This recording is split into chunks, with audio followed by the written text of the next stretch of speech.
悪いが、今日持ってきた野菜は一切受け取れない。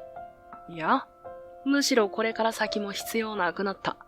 1000万円分の野菜、もういらねえから。高級レストランに野菜をおろしに来た農家の俺。しかし、オーナーから一方的な取引打ち切りを宣告された。一瞬、何を言われたのか理解できなかった。1000万円分というのは、ざっくり計算した年間の卸金額に相当する。つまり、取引そのものを断ち切られたということだ。そんな、急に取引停止なんて困りますよ。俺は思わず声を荒げてしまう。このレストランとの契約を前提に、今年は作付けも増やしていたし、設備投資もしていた。あまりに唐突すぎる話に頭が真っ白になる。でも、神崎さんは、むしろ面白がるように口元を歪ませた。困る？知らないね。ビジネスっていうのはそういうもんだ。こっちが必要ないと判断したら、早いうちに切るのが鉄則だろ。その傲慢な物言いに、俺は胸が苦しくなる。どれだけ手塩にかけて育ててきた野菜か。何度も何度も試行錯誤して、美味しいと言われたくて努力してきたのに、あまりにもあっさり否定されると言葉が出ない。しかしその時、外国人の VIP がレストランに入ってきた。どうやら、レストランと取引を結びに来たようだが、すり寄るオーナーをよそに、彼は俺を見て言うのだった。君ほどの人がなぜこんなところに。それを聞き、目を白黒とさせるオーナー。だって俺の正体は、俺の名前は吉川壮太。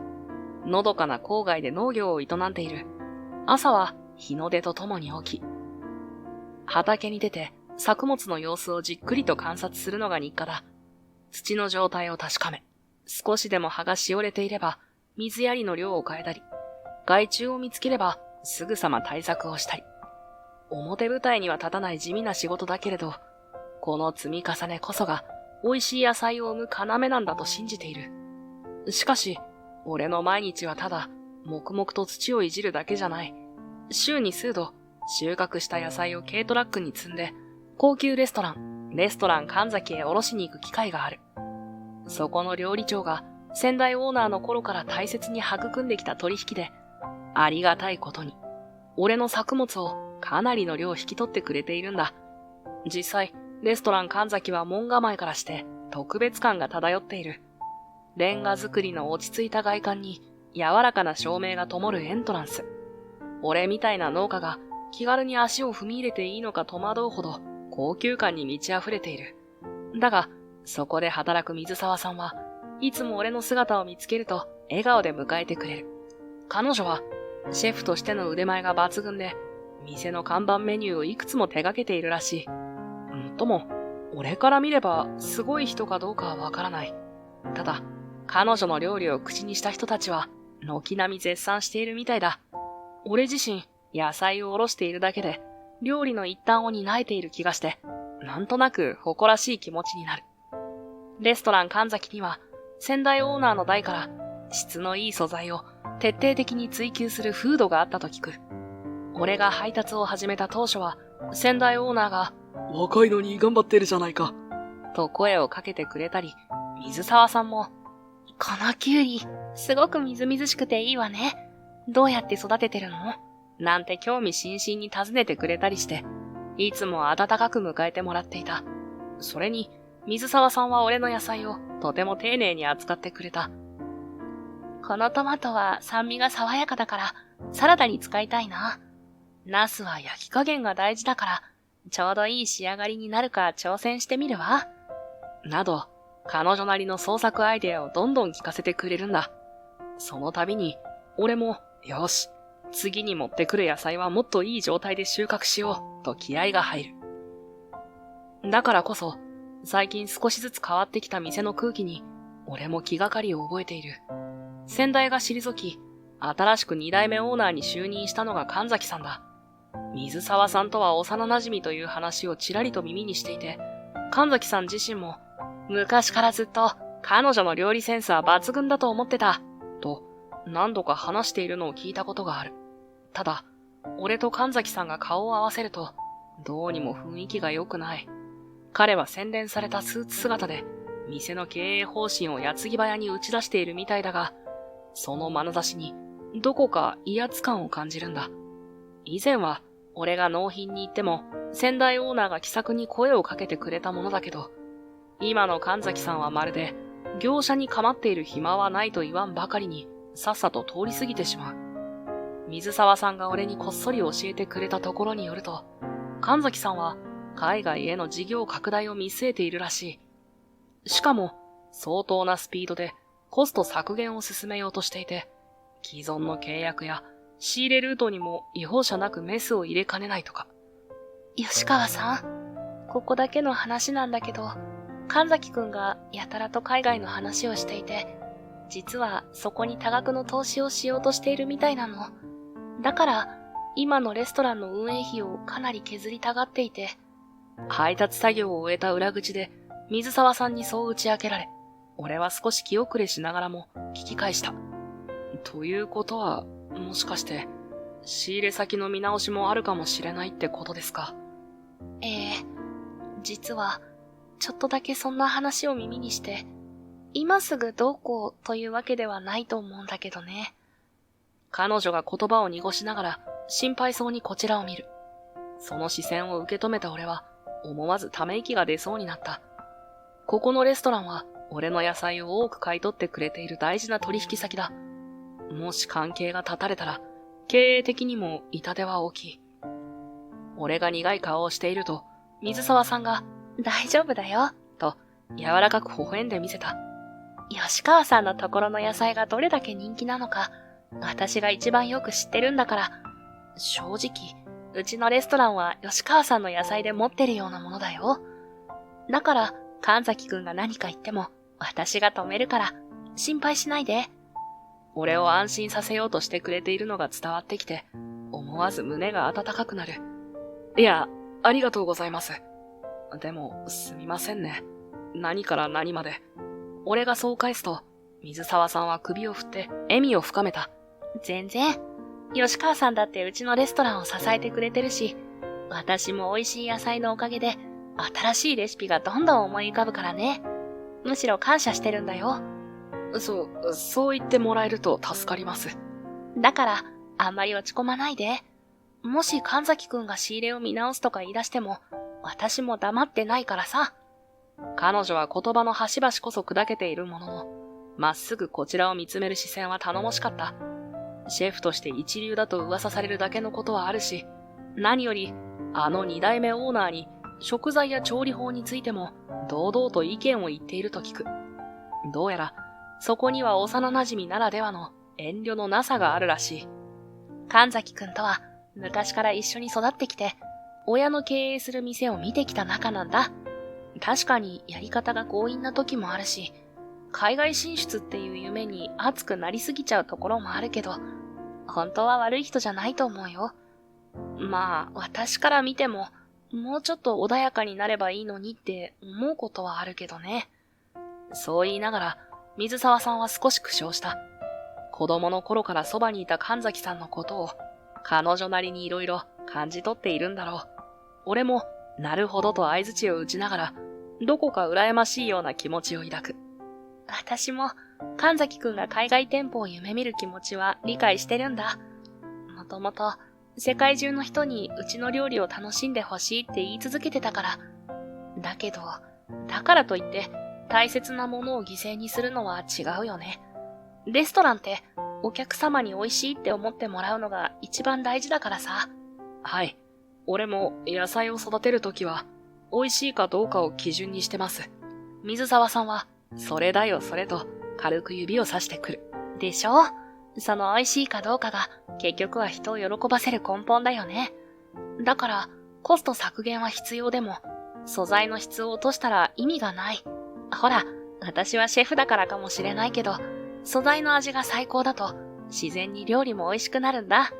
水沢さんは、本当に料理が好きなんですね。そりゃあ、ずっとこれで生きてきたからね。ああ、変な意味じゃなくてさ。彼女はそう言いながら、照れくさそうに笑った。冗談めかしてはいるが、その瞳には確固たる自信が伺える。料理人としての誇りというか、自分の腕を信じているからこそ言える言葉なんだろう。俺はそんな彼女を見て胸が熱くなる。こういう人に出会えたからこそ、俺は頑張って野菜を作り続けていられるんだと思う。それはある日の朝だった。俺はいつも通りトラックの荷台に新鮮な野菜をぎっしり積んで、レストラン神崎へ納品に向かった。空は晴れ渡り、秋の日差しが少しだけ肌を温める。最高の収穫日和だと感じながら、ハンドルを握る手にも自然と力が入る。つい先日、水沢さんが、この季節のオクラ、すごくみずみずしくて美味しいわよね。ぜひサラダに使いたい。と言っていたのを思い出して、俺は少しでも状態のいいものを届けようと、一生懸命育ててきた。なのに、いつもは俺が到着すると、裏口で待っていてくれるはずの水沢さんの姿が見えない。代わりに、レストランの入り口付近で、やけにそわそわしている店員たちが目に入った。嫌な胸騒ぎがして、急いで荷台から野菜のコンテナを下ろして、店に入ろうとすると、すぐさまあの威圧的な声が聞こえてきた。はぁ？その値段で OK 出したのか？ダメだ。もっと安く交渉しろ。この間抜け目。神崎さん、二代目オーナーだ。いつもピリピリしている彼だけど、その日はいつにも増して険しい顔をしていた。俺が戸惑いながらも近づくと、彼はコンテナの野菜に目もくれず、鼻で笑うように唇を歪めて言い放つ。悪いが、今日持ってきた野菜は一切受け取れない。いや、むしろこれから先も必要なくなった。1000万円分の野菜？もういらねえから。一瞬、何を言われたのか理解できなかった。1000万円分というのは、ざっくり計算した年間の卸金額に相当する。つまり、取引そのものを断ち切られたということだ。そんな、急に取引停止なんて困りますよ。俺は思わず声を荒げてしまう。このレストランとの契約を前提に、今年は作付けも増やしていたし、設備投資もしていた。あまりに唐突すぎる話に頭が真っ白になる。でも、神崎さんはむしろ、面白がるように口元を歪ませた。困る？知らないね。ビジネスってのはそういうもんだ。こっちが必要ないと判断したら、早いうちに切るのが鉄則だろ。その傲慢な物言いに、俺は胸が苦しくなる。どれだけ手塩にかけて育ててきた野菜か。何度も何度も試行錯誤して、美味しいと言われたくて努力してきたのに、あまりにもあっさり否定されると言葉が出ない。すると、奥から駆けつけてきたのが水沢さんだ。彼女は、俺と神崎さんの間に割って入り、懸命な形相で訴える。神崎くん？どういうつもり？こんな急に仕入れを切るなんて、うちのメニューはどうなるの？うちのレストランには吉川さんの野菜が必要なの？おいおい、あずさ。何ムキになってるんだ？たかが農家だろ？そいつの肩を持ちすぎじゃないか？ああ、わかった。お前らずいぶん仲良さげに話してるもんな。まさか。神崎さんは意味ありげに、俺と水沢さんを交互に睨みつけ、そこでわざと会話を切った。まるで、俺たちの間にやましい関係があるかのように示唆してくる。水沢さんは一瞬、驚いたように目を見開いたが、すぐにきっと神崎さんに顔を向ける。バカなこと言わないでよ。私が言ってるのは、あくまでプロとしての意見よ。吉川さんの野菜なしに、今のレストラン神崎の看板料理は成立しないの。それくらいわかってるでしょ？ふん、ずいぶんとあがくな。お前の意見なんてどうでもいい。店をどうするか決めるのは俺なんだからな。その言葉に、水沢さんは瞳を見開いたまま息を飲む。それでも、俺は、自分の野菜に見合った価格を提示しているつもりです。もし相場より高く映るなら、それは野菜の品質に対する自信の表れというか、実際食べてもらえれば、価値があるって分かってもらえると思うんです。俺はそう言いながら、神崎さんの視線を正面から受け止める。けれど彼は、あざけるように口角を歪めるだけだった。へえ、ずいぶんと偉そうに言ってくれるな。相場より高い金額をふっかけて、いい気になってるのはお前の方だろ。こっちはどんだけ利益を残せるかに一生懸命なんだ。イカ様農家に付き合ってる暇はないんだよ。まるで、俺たちの長年の努力を踏みにじるかのような物言いに、怒りと悔しさがこみ上げてくる。その横で、水沢さんも食い下がろうとするが、それを見た神崎さんが、再び威圧的に声を張り上げた。言っとくが、これ以上ごちゃごちゃ言うなら、あずさには店を辞めてもらうからな。シェフがオーナーの方針に逆らうなんて聞いたことがないんだよ。水沢さんは唇を噛み締め、今にも何か言い返しそうだったが、ぐっとこらえて黙り込んだ。その肩が小さく震えているのを見ていると、俺の胸は苦しくなる。彼女は、決して自分のためだけに声を上げているんじゃない。純粋に、お客様に最高の料理を出したいという思いで、俺の野菜の価値を一生懸命に訴えてくれているのに。その時、店の正面玄関の方が急に騒がしくなった。見ると、外国人客が数人、一緒にやってきている。いかにも高そうなスーツに身を包み、周囲のスタッフが慌てて出迎えている姿から、おそらく VIP クラスの来客なのだろう。すると、さっきまで威圧的だった神崎さんの態度が一変した。俺や水沢さんを完全に無視して、そそくさとスーツの裾を直しながら、玄関へ駆け寄っていく。ようこそレストラン神崎へ。私がオーナーの神崎真澄です。お待ちしておりましたよ。あれほど傲慢だった表情はどこへやら。神崎さんは外国人たちに媚びへつらうような笑みを浮かべている。その中でも特に貫禄のある背の高いアメリカ人男性がヘローと軽く手を振りながら店に入ってくると、神崎さんは平身低頭と言わんばかりの態度だ。どうぞこちらへ。今夜のスペシャルディナーを存分に楽しんでいただきますので。神崎さんはまるで別人のような調子の良さで店員に指示を出していた。そんな様子を遠巻きに見ていた俺は、正直どうすることもできないまま立ち尽くしていた。だが、その時だった。テーブルに案内されようとしていたアメリカ人男性が、ふとこちらを振り返り、俺に視線を据えると、驚いたように目を見開いた。すると、それまでこのVIPにへり下っていた神崎さんが、俺をじろりと見て、慌てた様子で遮るように声を上げた。ベネットさん、こちらはただの農家です。もう用事も終わったので、さっさと帰ってもらうつもりで。ほら、お前は埃まみれで見苦しいんだよ。店に泥を持ち込まないでくれ。まるで俺を蔑むかのようなその言葉に、思わず胸が痛んだ。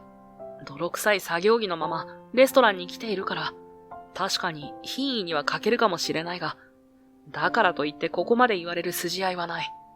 俺が唇を噛みながら何か返そうとすると、アメリカ人男性、そのVIPがさらに近づいてきた。Wait。もしかして、ソータ吉川か。神崎さんはポカンと口を開き、そのVIP、アレクサンダー・ベネットと俺を交互に見比べると、あからさまに焦ったように声を張り上げた。ちょっとベネットさん、この男を知っているんですか？だって彼はただの薄汚い百姓ですよ。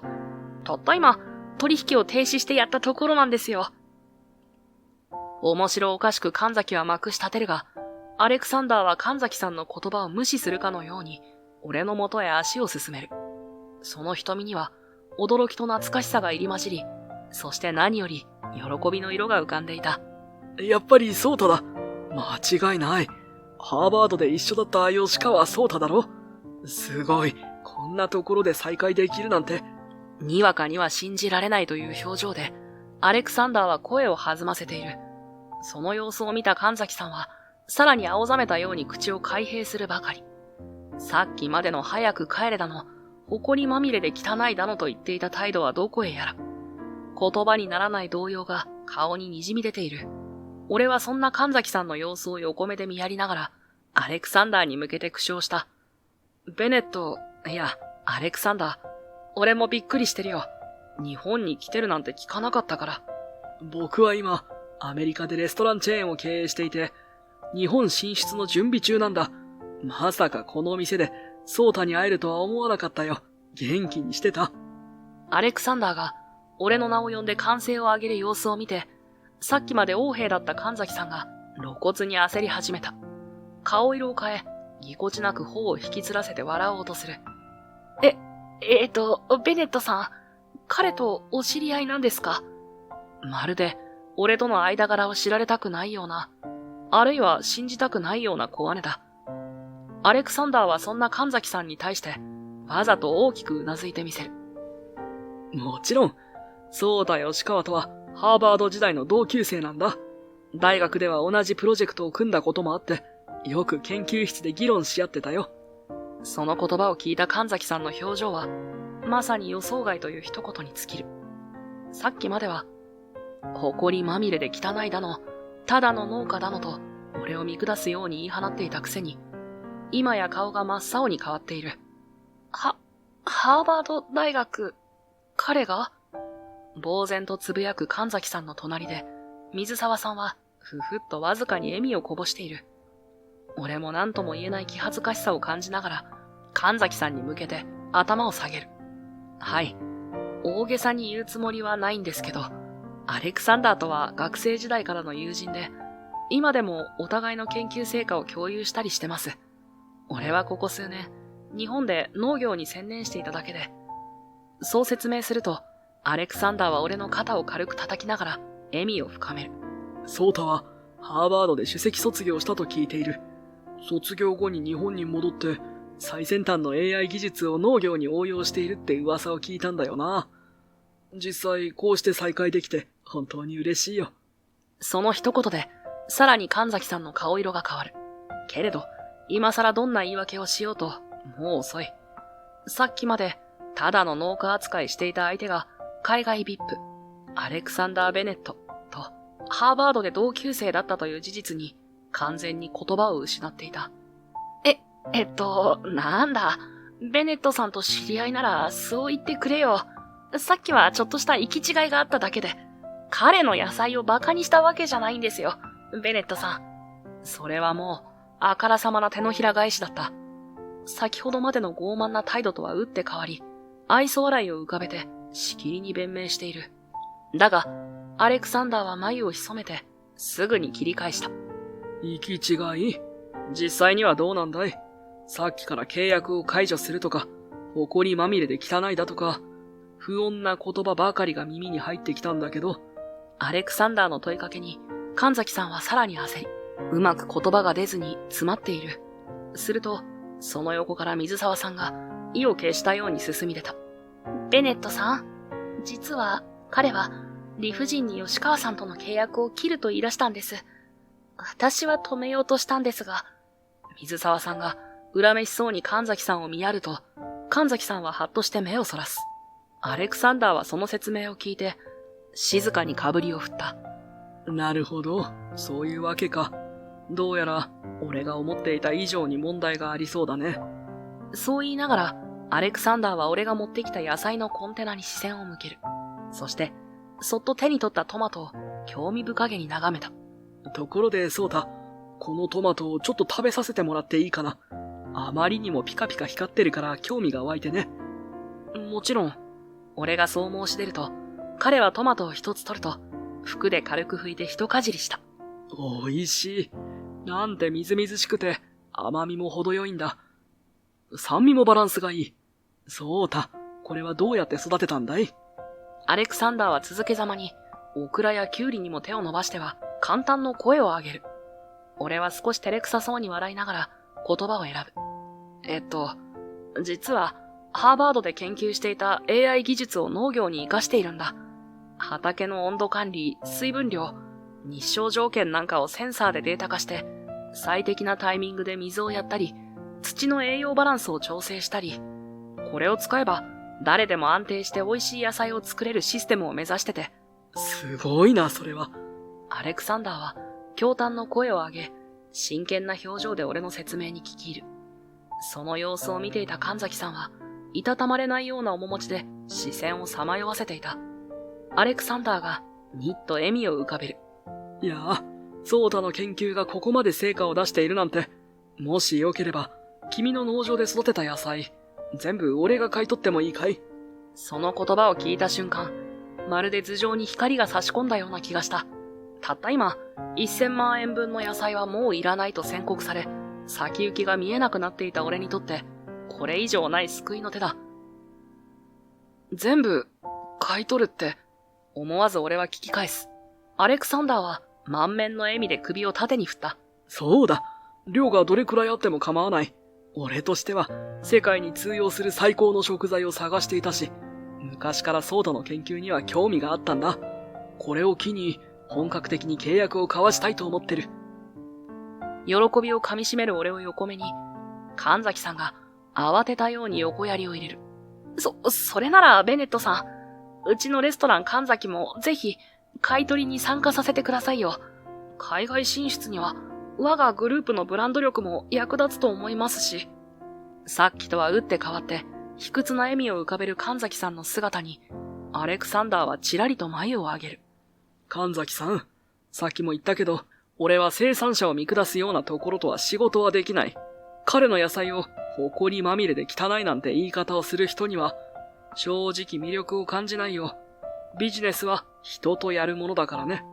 毅然としたアレクサンダーの言葉に、神崎さんは一瞬、ぐっと息を飲む。それでも何か言い返そうとしたが、その口は震えたまま閉じられ、一生懸命に作り笑いを取り繕うだけだった。そして、俺の隣で事の成り行きを見守っていた水沢さんは、胸を撫で下ろしたようにほっと息をつく。やがて、俺と視線が交わると、よかったね。と優しく微笑んでくれた。この瞬間、ほんの数分前まで絶望的だった状況は一転して大きなチャンスへと変わった。やはり、人との縁はどこでどう繋がっているかわからない。まさか、大学時代の友人が、今こんな形で俺を助けてくれるとは。アレクサンダーの申し出に、俺は一も二もなくうなずいた。俺でよければ、ぜひやらせてくれ。これからももっと美味しい野菜を作れるよう努力するよ。今までの研究もどんどんブラッシュアップしていきたいんだ。そうこなくちゃな。ガシッと力強く手を握り合う俺たちを前に、神崎さんは唇を噛み、苦々しげにうつむいている。だが、もはやどうしようもない。彼が理不尽に契約を解除した事実は覆らないし、その見下す態度をアレクサンダーが見ていた以上、これ以上の取り繕いは通用しないだろう。その後、アレクサンダーと場所を変え、落ち着いたカフェに移った。そして、改めて農業の話をすることになった。彼は目を輝かせながら、まさか君が AI の導入に成功しているとは。と、感心しきりだった。俺の農場では、土壌の温度や水分量、気温、日照量といったデータをセンサーで集めて AI に解析させ、最適なタイミングで水やりや肥料の配分を変えている。いわば、ベテラン農家の勘をシステムに落とし込んだようなイメージだ。それをやるだけで、同じ畝から取れる野菜の味が明らかに変わることを証明してきた。頼むよ、ソータ。君のところの野菜なら、アメリカでも必ずヒットするはずだ。アレクサンダーはそう言うと、にこやかに手を差し出してくる。そして、そうそう。ついでに腕のいい日本人シェフがいたら、ぜひ紹介してほしい。と付け加えた。彼は日本進出にあたって本物の和のエッセンスを取り込みたいらしく、料理の要となるシェフの存在を探しているらしい。思わず脳裏に浮かんだのは水沢さんの顔。ただ、彼女は今やレストラン神崎のメインシェフだ。そう簡単にはいかないかもしれないが、きちんと話してみる必要がありそうだ。それからは、目まぐるしい毎日を送った。農場の管理やデータの整理、アメリカへの出荷プランのすり合わせなど、やらなきゃいけないことが山のようにある。ようやく一段落ついた夜、俺は町外れの農場から市街地へ戻るため、珍しく電車ではなく歩きで帰っていた。長時間座りっぱなしでパソコンに向かっていたから、体を動かしたくなったのだ。日もすっかり落ち、街灯だけが暗い道を照らす。人気の少ない道をブラブラと歩いていると、道端でうずくまっている人影が見えた。その横顔には見覚えがある。水沢さん。不安になって早足で近づき、声をかけようとした瞬間、彼女が顔を上げて俺を見た。その目にはわずかに涙の跡が残っていて、普段の凛とした雰囲気からは想像もつかないほど弱々しい表情をしていた。吉川さん。ごめんね。びっくりさせちゃって。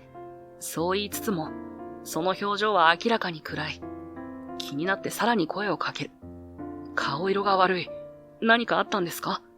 すると、水沢さんは苦しそうに唇を結び、視線を落としたまま、ぽつりと話し始めた。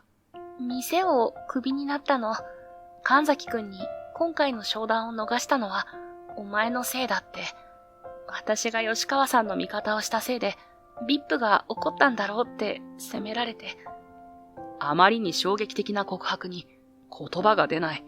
確かにあの時、彼女は自分の身を顧みず、俺の野菜の価値を一生懸命に訴えてくれた。それが気に入らなかったんだろうか。拳を握りしめる俺を見て、水沢さんは今にも泣き出しそうな顔で笑う。ごめんね、こんな話。結局、私が軽率だったのかも。幼馴染だからって甘えたのがいけなかったのかな。俺は深呼吸して、なるべく落ち着いた声で話しかける。もしよかったら、俺と一緒にやりませんか？アレクサンダーも言ってたんです。腕のいいシェフを探してるって。あなただったら、その期待に応えられると思います。私が？でも、私なんか。彼女は弱々しくかぶりを振る。でも、俺ははっきりと首を横に振った。私なんかじゃありません。あなたの料理があったから、俺の野菜は生かされてきたんです。世界に挑戦できるなら、なおさら一緒にやってほしい。ちょっとでも興味があるなら、アレクサンダーに会ってみませんか？水沢さんは、戸惑いつつも、俺のまっすぐな言葉にわずかに表情を緩めた。ありがとう。私でよければ、ぜひ。それから数日後、俺と水沢さんは、新しくオープンするレストラン向けにメニューを考えるため、アレクサンダーの手配してくれたキッチン付きのスタジオにこもっていた。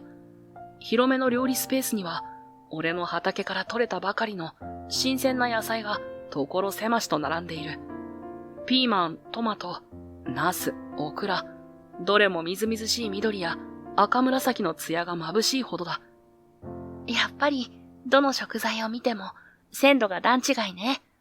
野菜を一つ手に取った水沢さんが、しみじみとした声で言う。彼女は丁寧にその表面を観察し、指先でほんの少し触れて確かめるようにうなずいた。こういうトマトはカットして塩を振るだけでも絶品だし、ピーマンなんかも苦味と甘みのバランスが絶妙。あとナスはその皮の張りと果肉の柔らかさが命よね。炒めても焼いてもどんな調理法にも応えられるわ。すごいですね、水沢さん。そこまで違いがわかるもんなんですか？俺が感心して尋ねると、水沢さんは照れくさそうに笑う。まあね、子供の頃、祖父母の家が農家やってたから、こういう野菜がどれだけ手間暇かけられてるか、なんとなく想像がつくの。吉川さんの野菜は、それが如実に現れてるんだろうね。そう言いながら彼女は、俺の畑から届いたピーマンを軽くゆすって匂いを嗅ぐ。その仕草に彼女が本当に料理に向き合っているんだなと感じて、俺の胸はじんわりと温かくなる。私、実は料理に何度もやめたいと思ったことがあるんだ。水沢さんがですか？少し驚いて聞き返すと、水沢さんは苦笑めいた表情を浮かべた。そう、偉そうなことを言ってても、やっぱりどこかで失敗したり、周りの期待に応えられなかったりっていう悔しい思いが続くと、もうやめようかなって思っちゃうのよ。でもね、吉川さんの野菜を見ると、いつもやっぱり続けたいって気持ちを思い出すの。こんなに真剣に作られた野菜を私の料理で活かさなきゃって、その一心で頑張れたんだよね。彼女の言葉に胸が熱くなる。どんな状況でも野菜の持つ力を信じてくれていた水沢さん。それがなければ、俺だってとっくに諦めていたかもしれない。ありがとうございます。俺の野菜がそんな風に思ってもらえてたなんて。でも多分、野菜を育てる側も一緒ですよ。もし水沢さんがいなかったら、これをどう料理してもらえるんだろうっていうワクワク感を持てなかったと思います。俺が素直にそう伝えると、水沢さんは少しばかり頬を染め、はにかむように笑った。コンロの火加減を調整する手が一瞬止まり、俺と視線が重なる。ありがとう。さ、じゃあ研究の続きしましょうか。まずはトマトを使った冷製スープと、オクラやナスを生かした温かいメニューを作ってみたいんだけど、どうかな？いいですね。冷製スープはこのトマトの酸味がいきそうだし、オクラの粘りも夏らしくて面白いかも。あ、実はオクラと長芋を合わせるレシピなんかも考えてまして、そんな風に新しいメニューのアイデアを交わしていると、あっという間に時間が過ぎていく。俺たちの周囲には、切った野菜の鮮やかな彩りが広がっていて、二人の会話も自然と弾んだ。そして数十分後、出来上がった試作の料理をテーブルに並べてみると、その光景はまるで小さなコース料理のようだ。冷製スープの赤、焼きナスの深い紫、オクラの鮮やかな緑、どれも食欲をそそる香りを放っている。すっごく美味しい。野菜の甘みがダイレクトに伝わってくるし、何より口当たりが全然違う。水沢さん、最高です。試食しながら素直な感想を伝えると、水沢さんは満面の笑みを浮かべてくれる。よかった。これなら、絶対お客さんも喜んでくれると思う。吉川さんが丹精込めて育てた野菜だからこそ、成り立つメニューよね。よし、もうちょっと調味料を調整して仕上げましょうか。意気込む彼女の横顔に、俺はいつの間にか見とれてしまっていた。キリッとした表情の中に見え隠れする優しい眼差し。野菜を扱う手つきがとても丁寧で、料理への情熱が手に取るように伝わってくる。いつもは仕事の話ばかりしてしまう俺だけれど、今はそれすらも心地よく感じるんだ。無意識にじっと見つめている俺に気づいたのか、水沢さんがふと視線をこちらに戻す。どうかした？あ、いえ、ただ頑張ろうと思って。何それ？彼女は少し照れくさそうに笑って、その笑顔はどこか安心感を与えてくれる。まだ正式に新レストランがオープンするまでは試練が山積みだ。それでも、この人となら乗り越えていけるんじゃないか、なんて思える。今度のメニュー、みんなに喜んでもらえるといいですね。そうつぶやいた俺に、水沢さんは穏やかにうなずいてくれた。こんな風に頑張って作った料理なら、きっと大丈夫。一緒に頑張りましょうね。彼女のその言葉に、不思議と胸がドキリとする。レストランの成功をつかむための二人三脚なのは間違いない。だけど、ほんの一瞬だけ、料理を超えた何かを感じたのは、きっと俺だけじゃないはずだ。鼻先をくすぐるトマトとハーブの香りが、微妙に高鳴る心拍とシンクロしている気がして、俺は少し恥ずかしくなりながらも、彼女から目をそらせずにいた。それから約1ヶ月後、アレクサンダー出資のレストランがオープンした。店の名はベルデ。イタリア語で緑を意味するその言葉には、いくつもの思いが込められている。新鮮な野菜のみずみずしさや、これから始まる新たな挑戦の息吹。そして、この店に集う人々が育む希望の色。そのすべてを象徴するかのように、鮮やかな緑が店のコンセプトを彩っていた。オープンからしばらくの間は、まさに順風満帆だった。口コミサイトにも、野菜の味が濃い、野菜が主役の料理なんて初めてというポジティブな感想が並び、食通とおぼしき人たちが連日足を運んでくれた。中にはアメリカからの観光客もいて、アレクサンダーの系列店なら間違いないと言わんばかりに期待を寄せてくれる。俺自身、毎朝早起きして畑に出るのは変わらないが、夜にはこの店に顔を出す機会が増えた。体力的にはしんどい部分もあるけれど、嬉しさと充実感の方がずっと大きい。ところが、開店してからちょうど1ヶ月が経とうという頃、店の空気が微妙に変わり始めた。以前ならディナータイムの予約は2週間先まで埋まっていたはずが、ある日を境に、まだ空きがありますよという日がちらほら出てきたんだ。最初は新しい店にはありがちな波だろう。夏の終わりに向かう時期だから客足が落ちるのかもしれない。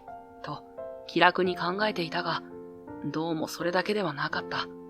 ある朝、俺が畑で作業をしていると、ちょうど野菜の状態を確認しに来てくれた水沢さんが、いつになく焦った面持ちで声をかけてきた。吉川さん、今ちょっと大丈夫？と顔を曇らせながら言う。いつもはどんな状況でも冷静な彼女が、こうも慌てた様子を見せるなんて珍しい。最近、客足が落ちてきたの知ってるわよね。どうやら、レストラン神崎が大幅に値下げしてるらしいの。うちのメニューに似たものをとにかく、安い値段で出してるんだって。値下げ。そう。しかも仕入れ先を安いところに切り替えてるらしい。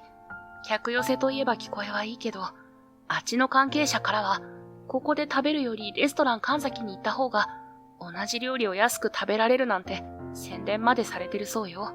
もともと神崎さんとはあまりいい縁がない。彼は先代の意思を継ぐと称しながら、実際は強引なコストカットで経営をするタイプ。実際、彼は安い農家から買い叩くという手法で仕入れコストを激減させ、低価格路線を打ち出しているらしい。おかげで、客層の中には安いならそっちに行くかと流れてしまう人も少なくはない。俺としては、野菜はどこも同じじゃないと言いたいところだが、確かに価格重視のお客さんも多いのも事実だ。特に大人数のファミリーや学生、あるいはとりあえずお腹を満たせればいいっていう層にとっては安いに越したことはない。そのせいか、このところ神崎さんのレストランは再び活気づき、こちらの店の客数は右肩下がりになっているという。吉川さん、どうしよう。ああいう値下げ競争に付き合うのは無理があるよね。安易にこちらも値下げに走ったら、素材のコストを落とさざるを得ないし、それって本末転倒じゃない？そうですね。せっかく美味しい野菜を作って、それを最大限に活かす料理を提供してるのに、価格で勝負するのは違うと思う。俺は拳を握りしめる。一度でも安物でいいなんて妥協したら、長い目で見たらこの店の価値が損なわれるのは明らかだ。俺たちなら味のわかるお客さんがきっと支えてくれるはずです。うちはこのままやっていきましょう。しかし、理想と現実の差は残酷なくらいに大きかった。開店当初は物珍しさや宣伝効果でお客さんが来てくれたけれど、値段重視の客層は次々にレストラン神崎へ流れていく。いつの間にか週末でもガラガラになってしまったうちの店を見渡すと、スタッフたちも肩を落とすことが増えた。そんな閑散とした店内で、一日に数組しか入らなくなったお客さんを一生懸命にもてなした後、俺は裏口でまかないの残りをつつきながら、水沢さんと顔を突き合わせていた。どうしよう。もう少し安いメニューを出すべきかな。それとも新メニューを投入して打開を図る？水沢さんが悩ましげに眉を潜める。彼女はシェフとして野菜本来の味を生かすために徹底的に素材と調味のバランスを突き詰めてきた。でも理屈では分かっていても客足が落ちていく現実を目の当たりにすると不安は募る一方だ。だけど下手に値段を下げると結局は神崎さんの真似をすることになるし、そんな真似をしてもこの店でしか味わえない料理っていう魅力は伝わらなくなる。俺がそう言うと、水沢さんはかすかにうなずきながらも、うつむきながら、まかないを箸でつつく。会話が止まり、お互い次の言葉が出せない沈黙の中、どうしようという小さな吐息だけが聞こえた。そして、追い打ちをかけるように、まるで俺たちの不安を嗅ぎつけたかのように、入り口のドアがガチャリと大きな音を立てて開いた。店の外のわずかな明かりを背に、鋭い視線をこちらに投げる男。神崎さんだ。俺たちを見つけるなり、にやりと薄笑いを浮かべて、店内に踏み込んでくる。へえ、噂には聞いてたが、随分と閑古鳥が鳴いてるじゃないか。その挑発的な声に、水沢さんがとっさに身をこわばらせる。彼女は立ち上がりかけたが、俺が腕で軽く制止した。どうせ口論になったところで、状況が好転するわけじゃない。けれど、神崎さんはまるで、こちらの苦境を楽しむように、ゆっくりと、あたりを見回した。おや、客の姿が一人も見えないとはね。やっぱり、食材の質が大事なんて綺麗事を言っても、客は安い方に行くってことだろ。悪いが、これが経営ってもんだ。嘲笑を含んだその口調に、俺はぐっと奥歯を噛みしめる。反論したい気持ちをこらえながらも、口からはうまく言葉が出てこない。そもそも、こんな高い野菜に金をかけて、客が納得すると思うか？はっ。まあ、勝手に頑張ればいいさ。もっと痛い目を見ればわかるだろう。結果がすべてってことだ。耳障りな高笑いを残し、神崎さんはキビスを返した。開閉の荒いドアの音が、妙に店の静寂を強調しているようで、俺と水沢さんは言葉を失ったまま立ち尽くしていた。私たち、まだ負けてないよね。不意に、水沢さんがかすれた声でつぶやく。その瞳は潤んでいるが、真の強さも見え隠れしていた。負ける気はない。どれだけ客足が落ちても、俺たちの野菜や料理を理解してくれる人はきっといるはずだから。そういう俺の声は、どこか震えていたかもしれない。でも諦めたくはなかった。ここで安易に値下げをしてしまえば、せっかく磨き上げてきた本物の味が遠ざかってしまう。俺たちは何とか持ちこたえながら、もう一度立ち上がる方法を探さなきゃならない。そして、理不尽な煽りをしてきた神崎さんを、いつか必ず見返してやるんだ。そんな決意だけが、今の俺たちを支える唯一の灯火だった。そんな疲弊しきった俺たちの元に現れたのは、アレクサンダーだった。彼はいつもの陽気な調子で、そうた、まだ諦めるには早いだろ。と言いながら、タブレットに映し出された海外のレストランの事例をいくつも見せてくれた。顧客体験だよ、そうた。安いとか高いじゃなくて、ここでしか味わえない体験を提供するんだ。例えば、料理が出てくる合間に、お客様にソータの畑の映像を見せるとか、野菜の育成データをリアルタイムで紹介するとかね。美味しいのその先に、なるほど、こんな風に育てられた野菜なんだって納得感を持ってもらうのさ。俺も水沢さんも思わず目を見張った。そこまで踏み込んで育てる過程を共有するなんて考えもしなかったからだ。すると、アレクサンダーはおどけたように肩をすくめる。びっくりした。でも実は、このアイデアのヒントはそうた。お前から教わったんだぜ。ハーバード時代に農業と IT を掛け合わせて、消費者も参加できるような仕組みを作りたいって言ってただろう。その発想がこういう顧客体験につながってるんだよ。当時、アレクサンダーは家業のレストラン経営を継ぎたくないと思い悩んでいた。地元が自然災害に遭い、彼の一家が仕方なく多くの農家の契約を切ったことがトラウマになっていたんだ。農家を切り捨てるビジネスなんて人を不幸にしかねないと。そんな彼に、俺は本当に人を幸せにするレストランだって作れるはずだ。農家や地域を大切にする仕組みを作ればいいと言った。さらに将来は AI で農業を可視化して食べる人と作る人が一緒に楽しめる場を作りたいんだと語ったのを今でもはっきり覚えている。あれから数年後、アレクサンダーは自ら学んで得た経営ノウハウと俺がハーバード時代に語っていたアイデアを組み合わせ、ここでしか味わえない体験を提供しようと提案してくれた。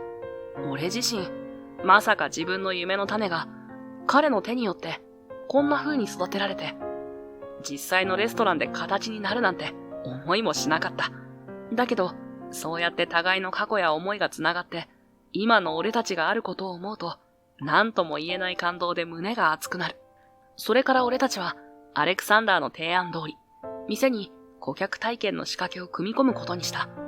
具体的には、食事の合間にタブレットで畑の映像を見せたり、俺が収集している育成データを短いドキュメンタリー風に編集して大画面で流したり、要するに、どうやってこの野菜が育ったのかをお客さんに楽しみながら知ってもらうようにしたんだ。最初は戸惑う人もいたけど、いざ映像を眺めながら口に運んでみると、なるほど、この野菜にはこれだけ手間がかかっているのか。水の量や温度管理が徹底されてるんだな、と感心してくれる。結局、人は目で見て、耳で聞いて、実際に味わうという複数の体験を重ねると、単なる食材が特別な存在に感じられるみたいなんだ。そんな話題が SNS や口コミサイトで徐々に広がり始めると、一度行ってみたいという人が増えたのだろう。閑古鳥が鳴いていた店の客足が日を追うごとに回復していくのがはっきりと分かった。あれだけ閑散としていたホールにまた笑顔が溢れ出す。水沢さんの新メニューも加わり、俺たちはさらに気合を入れて、ここにしかない料理を作る努力を続けることになった。もちろん、値段が安いわけじゃないから、一気に大盛況とはいかない。それでも、少しずつ、着実にお客さんが増えている実感がある。アレクサンダーは、そんな変化を頼もしげに見守りながら、やっぱりソータが昔、農業と IT を融合したいって言ってたのは正しかったんだな。と、しみじみ言ってくれた。こうして、安易な値下げとは真逆のアプローチだったが、農業を可視化する顧客体験が功を奏して、俺たちの店は緩やかに復活の道をたどり始めたのだった。そんなある日の夜、俺がカウンター越しにお客さんたちの表情を確認していると、店の入り口が突然ガチャリと乱暴に開き、聞き覚えのある土星が飛び込んできた。おい、吉川、いるんだろうが、出てこい。ゾッとするほど荒々しい声だ。店内にいたスタッフはみんな、一斉に入り口の方を振り返る。そこに立っていたのは、やはり神崎さん。いつもの高級スーツを着こなしてはいるが、その表情には余裕のかけらもなく、怒りで顔が赤くなっているのが分かった。とっさに、水沢さんが、お客様がいらっしゃるのでお静かに、と声をかけようとするが、彼は全く聞く耳を持たない。妨害行為はやめろって言ってんだよ。お前ら一体何をした？神崎さん、どういうことです？お店には他のお客様もいます。落ち着いて話しましょう。俺はなるべく冷静に対応しようとするが、彼は、話せるかこんな状況でと吐き捨てるように言い、拳を握りしめたまま店内を睨みます。店に悪い評価がたくさんついてるんだよ。最近になって、レストラン神崎は味が落ちた。雑な味付け、コスパ最悪なんて口コミが急増してるんだ。おかしいだろうが。どう考えても、どうせお前らが裏で手を回して、そんなこと、俺たちがするわけないじゃないですか。客足が戻ったとはいえ、まだ店の運営で忙しく、そんな陰湿な妨害をしてる暇なんてありませんよ。そう言い切ると、神崎さんは一層憤怒の表情を浮かべる。まるで、信じられないという風に被りを振るが、俺たちは全く身に覚えがない。この店にいる誰一人として、そんな卑劣な行為に手を染める理由がない。そこへ、調理場から水沢さんが進み出て、冷静な口調で言葉をついた。神崎くん、さっきの悪い評価って、本当に私たちの仕業だと思ってるの？そんなことしなくても、今のレストラン神崎には問題があるはずよ。なんといっても、安いところから買い叩いた野菜ばかり使ってるんでしょ？はぁ？野菜なんてどれも同じだって言ってるじゃないか。何が違うってんだ？違うわよ。吉川さんの野菜を使っていた頃は、調味料は最低限で済んだでしょ？私も、レストラン神崎にいたからわかるけど、野菜の旨味そのものが強いから、塩とオリーブオイルだけでも美味しい料理が作れたわ。でも今のあなたの店は、安いけど鮮度の低い野菜を大量に仕入れてるから、どうしても旨味が足りない。その穴を埋めるために、強めの味付けにしてるのよ。それが何だって言うんだよ。味なんて好みだろ。好みね。確かに好みもあるけど、そのやたら濃い味付けって、一度や二度なら喜ばれるかもしれない。でも、何度も通おうというリピーターにとっては、いずれ飽きが来る。バリエーションが作れないから、しかも、野菜の持ち味がなくなってしまうから、最終的になんだか単調で美味しくないと感じる人が多い。だから、悪評が増えてるんじゃないの？彼女の分析は的確だった。俺の野菜を使えば、野菜そのものの味が軸になる。だからこそ、調味料を最小限に抑えられるし、素材の持つ個性で様々なアプローチができる。しかし、廉価な野菜しか使えない場合、旨味や香りを補うために強い味付けや油を使わざるを得ない。そのせいで客が飽きてしまい、口コミが悪化しているのだろう。俺たちは逆に、いい野菜を生かして、調味料を最小限に抑えた料理を提供してきました。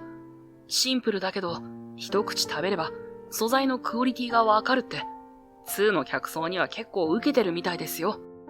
最近、食通のインフルエンサーが取り上げてくれたり、海外からのグルメツアーで紹介されたりしていて、うちはおかげさまで繁盛し始めました。そう言うと、神崎さんは悔しそうに眉を潜めた。くそ！そうつぶやいて、神崎さんは苦々しげに眉を潜めた。かつては高圧的な態度で、お前のところの野菜なんていらないと言い放っていたのに、今の彼にはまるで余裕がない。どこか焦燥感に駆られたような、その眼差しは痛々しいほど切実だった。ふと、彼は罰が悪そうに視線をそらして、そして、決心したように口を開く。そうだ！頼むよ。もう一度お前のところの野菜をおろしてくれないか。そしたら、また客が戻ってきてくれるかもしれない。うちの店も本来の評判を取り戻せる。頼む。ほんの少しだけでもいいんだ。試作品としてメニューに取り入れたい。お前の野菜なら、客が美味しいっていうのは分かってるんだよ。頼むよ。もう一度うちに野菜をおろしてくれないか。このままじゃ店が立ち行かない。お前だって、元はうちのレストランと付き合いがあったんじゃないか。あまりに突然の懇願に、俺は少し目を見開く。かつては、お前の野菜なんか高すぎると散々言われてきたのに、まさか、再び取引を持ちかけてくるなんて。すみません、神崎さん。実はもう、レストランベルデと専任契約を結んでしまっていて、現時点では、他の店に卸すのは難しいんです。そういった時、神崎さんの顔には何とも言えない苦渋の色が浮かんだ。彼は一度大きく息を吐き、まるで奥底に隠していた本音を吐き出すように口を開く。俺は父を超えたかったんだ。先代が築いた店は確かに高級路線で有名になったけど、正直限られた客しか来ないことがずっと歯がゆくてさ、もっと多くの人に美味しい料理を味わってもらいたかったし、海外に出店して世界にうちの料理を広めたかったんだよ。なのに結局は焦ってコストを切り詰めることばかり考えて、お客さんのことを二の次にしてしまった。苦しそうに言葉を継ぐ彼の声は、かつて俺が知っていた傲慢な二代目オーナーのそれとはまるで違っていた。今の神崎さんは自分の誤りを素直に認め、悔いているように見える。大事なお客様の満足が最優先なのに、俺はいつの間にかそれを忘れてたんだ。安い野菜を買い叩いて価格を下げれば確かに客が増えると思ったけど、満足してもらえる料理が作れなきゃ意味がない。結局自分の夢が先走りすぎて店の本質を見失ってたんだな。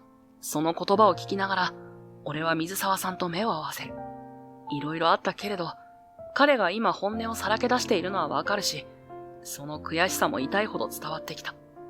神崎さん、俺たちがずっと大事にしてきたのは、素材の価値や食べる人の幸せなんです。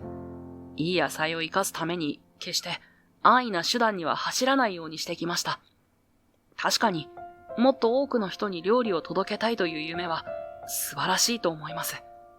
でも、お客さんを思わない経営をしてしまったら、その夢自体が台無しになってしまうんですよ。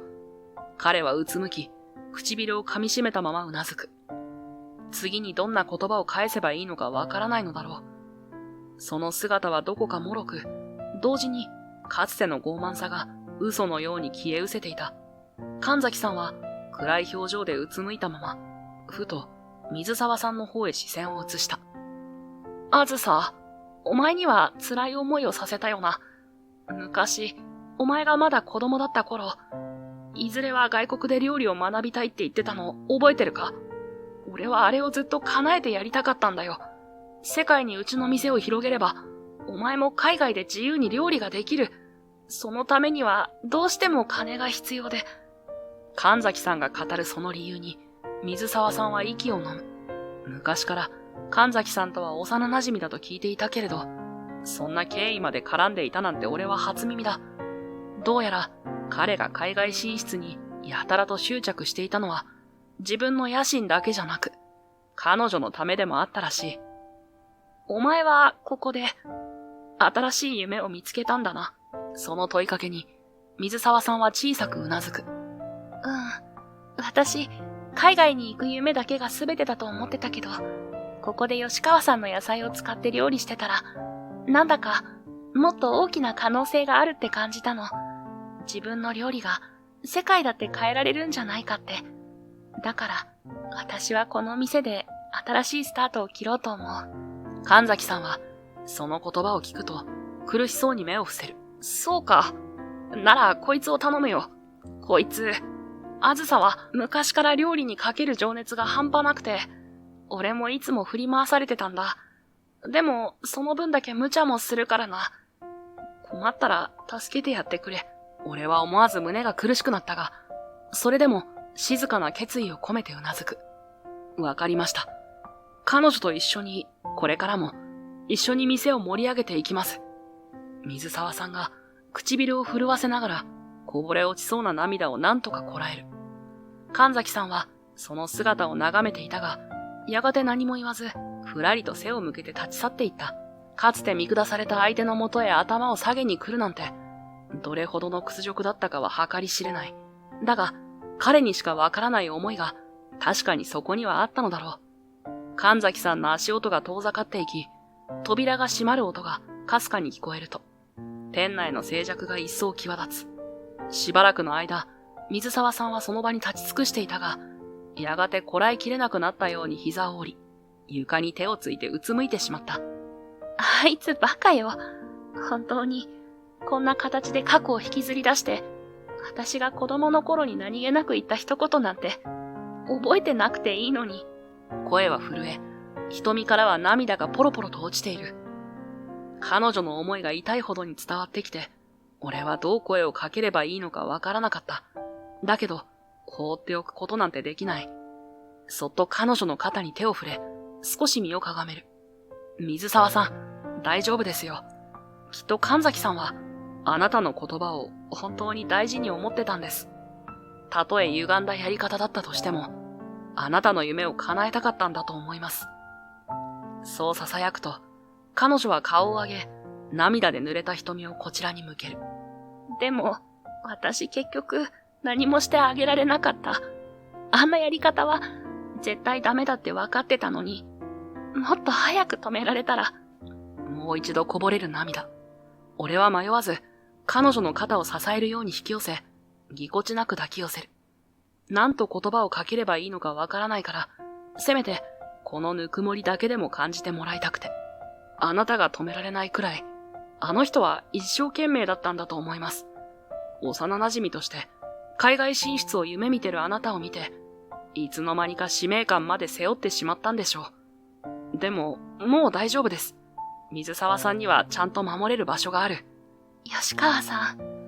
彼女は、俺の腕の中で小さく震えていたが、徐々に呼吸を整え、体の力が抜けていくのを感じる。やがて、俺の胸元に顔をうずめたまま、小さくつぶやいた。ありがとう。彼女をそっと抱きしめながら、俺は自分の昔話を口にした。実は、俺もあなたに道を切り開いてもらったんです。水沢さんが驚いたように顔を上げる。さっきまで涙ぐんでいた瞳が、今度は違う好奇心で揺れている。ほら、俺って農家の出身でしょ？でも昔は農業なんて嫌で嫌で仕方なくて、両親が畑仕事に忙しくしてるのを見ても、なんでこんなに大変な思いをしなきゃならないんだって思ってたんです。だから、がむしゃらに勉強して、農業からは逃げ出したかったんですよ。ハーバードに行けたのも、その反発心が大きかったんだと思います。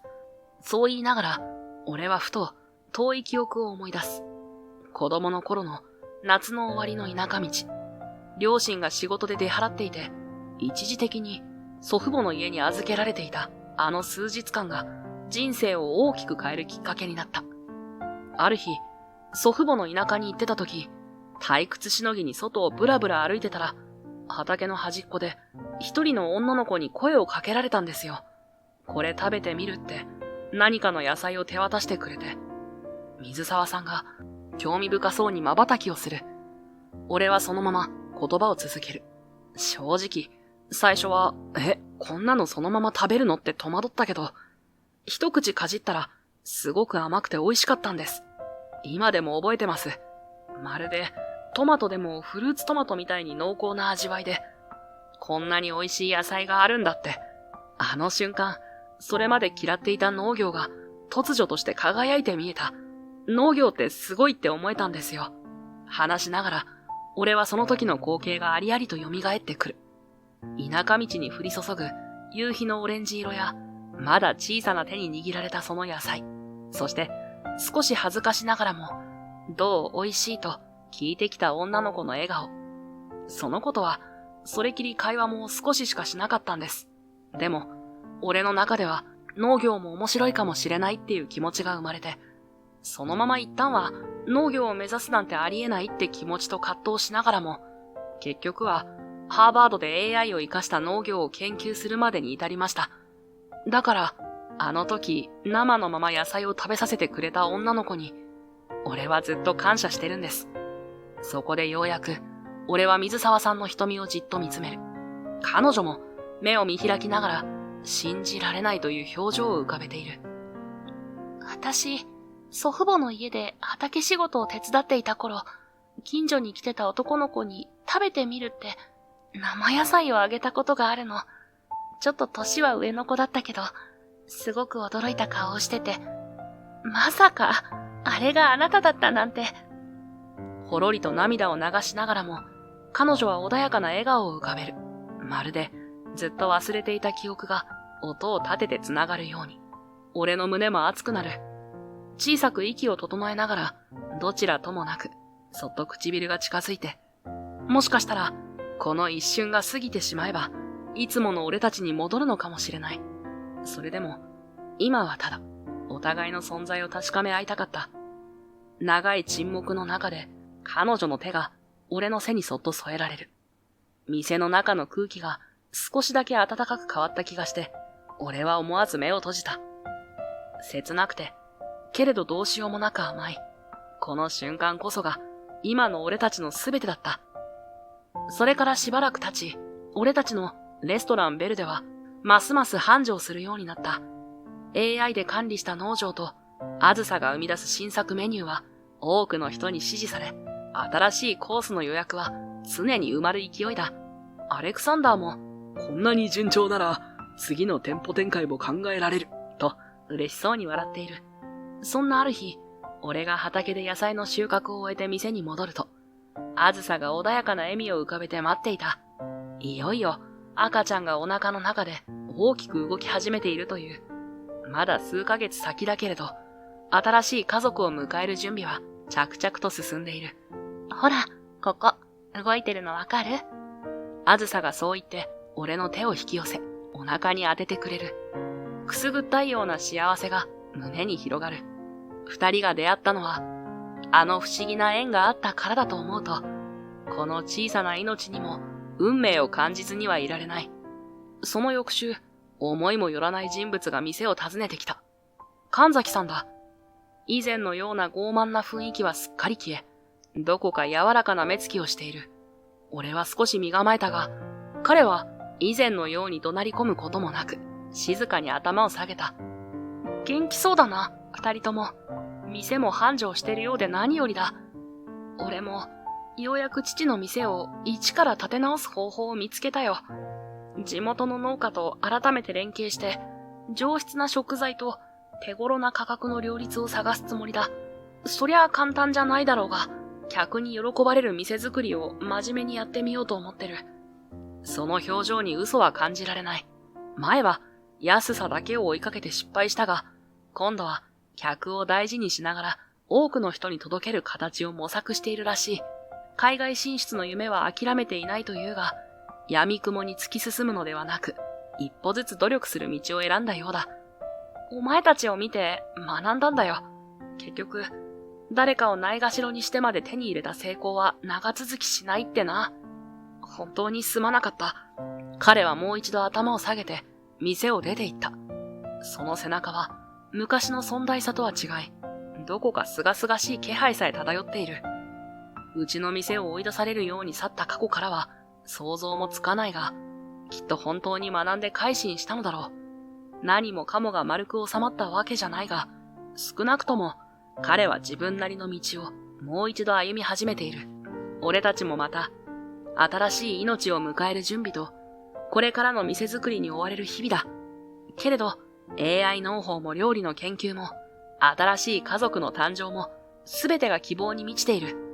大切なのは、お互いを高め合い、そして何のために頑張るのかを見失わないこと。農業もレストランも子育ても、そこにいる人や食べる人の幸せを願ってこそ意味がある。俺もあずさも、神崎さんさえも、その学びを胸に、さらに先へ進んでいこうと決めているのだ。